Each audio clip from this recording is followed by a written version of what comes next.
जय गुरुदेव। जय गुरुदेव। जय गुरुदेव। नाम किसका? प्रभु का पावन और प्यारा नाम। यह नाम नहीं इंसान का, भगवान का इस कलयुग में मददगार नाम। प्रेम से बोलिए जय गुरुदेव। परम पूज्य स्वामी जी महाराज, इनके चरणों में कोटान कोटि प्रणाम।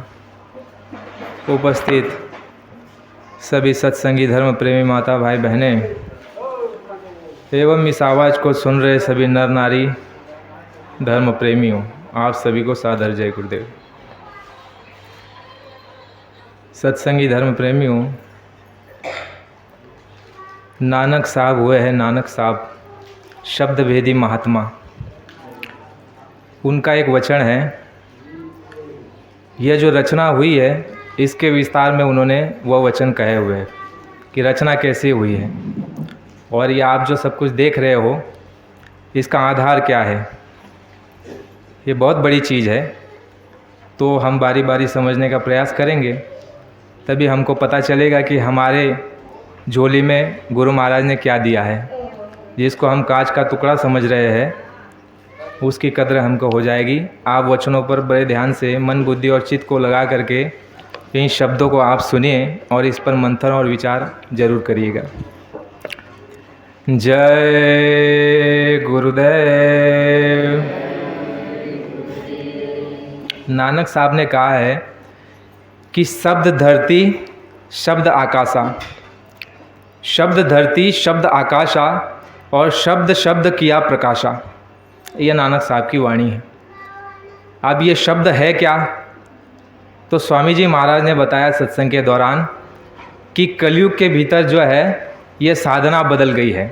पहले के युग में सतयुग, त्रेता और द्वापर के समय में हठ योग था, प्राणायाम था और यज्ञ करके कुछ आहुति दे करके, या फिर हठ योग यानी एक टांग पर खड़े रहना, उल्टे लटक जाना, यह तमाम प्रकार की क्रियाएं थी जिससे कुछ सिद्धियां प्राप्त हो जाती थी, कुछ आशीर्वाद मिल जाता था, कुछ शक्तियां प्राप्त हो जाती थी।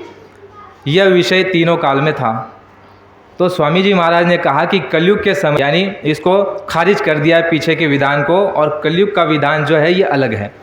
कलयुग की पूर्व की साधना यानी सतयुग, त्रेता, द्वापर की अगर कोई साधना करेगा तो वह फलीभूत नहीं होगी। वह पहले के समय में स्वामी जी महाराज ने कहा कि मनुष्य की जो उम्र थी, आयु थी, यह अधिक थी, इसलिए पहले की जो साधनाएं थी बड़ी लंबे समय तक वो की जाती थी और उससे कुछ सिद्धियां प्राप्त की जा सकती थी। परंतु महापुरुषों ने देखा कि कलयुग के भीतर में हमारी जो मन की जो चाल है, मन की जो क्षमता है, यह बहुत धीरे है। गुरु महाराज ने बताया कि मन की जो ताकत है कलयुग के भीतर में, यह है चींटी के समान, और इससे पहले भगवान कृष्ण के समय जो इसकी ताकत थी यह बकरी के समान, और इससे पूर्व की जो इसकी ताकत थी, स्वामी जी महाराज ने कहा सतयुग में यह हाथी के समान बलवान मन की ताकत तुम्हारी और हमारी थी। यानी हाथी कैसा, अगर चाहे कि पेड़ को उखाड़ करके फेंकना है तो उखाड़ करके फेंक देता था, यानी संकल्पित, जो संकल्प मन में ठान लेता था कि हमको ये करना है, वह कार्य करके ही वो जो है दम लेता था। ऐसे हमारी मनोवृत्ति और ऐसी शक्तियाँ और ऐसी प्रकृति मनुष्यों की थी। लेकिन स्वामी जी महाराज ने कहा कि कलयुग में जो है विधान को बदल दिया गया है, और कहा गया है कि कलयुग में जो आधार दिया है, कलयुग में एक आधार दिया है कि कलयुग केवल नाम आधारा, सुमिर सुमिर नर उतरे ही भवपारा।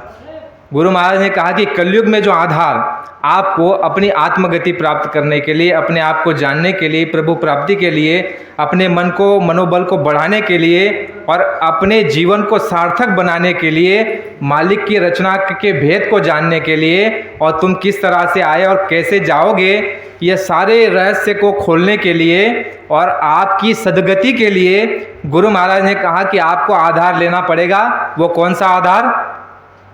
नाम का आधार। कि कलयुग केवल नाम आधारा, सुमिर सुमिर नर उतरे ही भवपारा। अब यहाँ पर उन्होंने कह तो दिया महापुरुषों ने कि कलयुग में केवल नाम का ही आधार है, तो बीच में क्या हुआ फिर? महात्मा को मालूम है कि इस बात का जो है लोग दुरुपयोग करना शुरू कर देंगे। महात्मा त्रिकालदर्शी इसीलिए कहे जाते हैं। आपको बहुत धीरे धीरे और बहुत छोटी छोटी बातें हम समझने का प्रयास करेंगे, ज़्यादा बड़ी बात नहीं। महात्मा त्रिकालदर्शी कहे जाते हैं, दूरदर्शी होते हैं, यानी दूर की बात को वो जानते हैं। इसलिए जब उन्होंने ये बात लिखी गोस्वामी जी महाराज ने कि कलयुग केवल नाम आधारा, सुमिर सुमिर नर उतरे ही भव पारा, तो उन्होंने ये लिखते हुए साथ में ये भी देख लिया भविष्य को कि आने वाले वक्त में इसी नाम की व्याख्या जो मैं इस पुस्तक में कर रहा हूँ, इस नाम का लोग जो है गलत अर्थ लगा करके लोगों को भरमाएंगे और उनको जो है अपने साथ जोड़ने का प्रयास करेंगे। तो साथ में उन्होंने ये तो बता ही दिया कि ये आधार तुमको लेना पड़ेगा, तो साथ में उन्होंने ये भी बता दिया कि ये आधार कहाँ पर मिलेगा, ये आधार कहाँ पर मिलेगा, ये आधार कौन देगा, ये आधार कौन जानता है, यह भी स्पष्टीकरण बता दिया। कलयुग केवल नाम आधारा, सुमिर सुमिर नर उतरे ही पारा। सबसे बड़ा आधार मनुष्यों का अगर कुछ है तो वह नाम का है। फिर आगे उन्होंने लिख दिया कि नाम रहा संतन आदीना। देखो शब्दों पर जाइए आप, नाम रहा संतन आदीना, संत बिना कोई नाम न चिन्हा। चिन्हा कहते हैं जानना, यानी संतों के बिना नाम को कोई जानता और परखता नहीं है, ना समझता है। केवल संत ही उसे जानते हैं कि कलयुग केवल नाम आधारा, सुमिर सुमिर नर उतरे भव पारा। नाम रहा, आपने जान लिया आधार नाम का है, तो भाई अब क्या करे, कहाँ जाए, कौन देगा।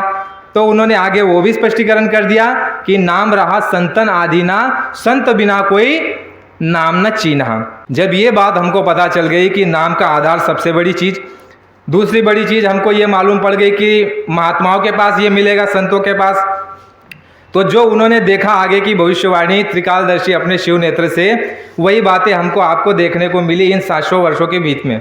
गोस्वामी जी महाराज तो आपके जो है 300-400 वर्ष पूर्व आए, उन्होंने ये बात लिखी है कि कलयुग केवल नाम आधारा, सुमिर सुमिर नर उतरे पारा, नाम रहा संतन आदीना, संत बिना कोई नाम न चीन्हा। लेकिन देखिए बीच में क्या हो गया, इसी नाम को लेकर के लोगों ने क्या कहना शुरू कर दिया कि जो नाम लिखा है धर्मशास्त्रों में, यह नाम राम है। उन्होंने क्या कहा कि ये जो नाम धर्मशास्त्रों में लिखा है, यह नाम राम है। किसी ने कहा कि ये जो नाम का उन्होंने वहाँ पर व्याख्या की है वह नाम कृष्ण है, किसी ने कहा राधे श्याम है, और किसी ने तमाम प्रकार के उसको अर्थ लगाने शुरू कर दिए कि नाम जो है इसको कहा जाता है। जैसे आपने और हमने ये भी सुना है कि मीरा ने जो पंक्ति गाई है उसमें जो है ये कहा कि पायो जी मैंने राम रतन धन पायो, ऐसा बताया गया समाज में आज तक जो हमने पहले सुना है। लेकिन उनका जो आपको असली पुस्तक मिलेगी संत मत की, उसमें ये अक्षरों का उच्चारण है कि मीरा ने जो कहा है कि पायो जी मैंने नाम रतन धन पायो, नाम का वहाँ पर उल्लेख किया है। तो अब नाम कहाँ कहाँ मिलता है, इसकी क्या महिमा है, तो चलिए कुछ जो है धर्मशास्त्रों की ओर हम आप मुड़ते हैं।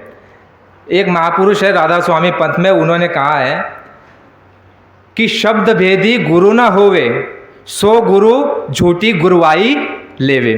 शब्द भेदी, जो शब्द भेदी गुरु न होवे, सो गुरु झूठी गुरुवाई ले, यह वहाँ पर स्पष्टीकरण मिलता है।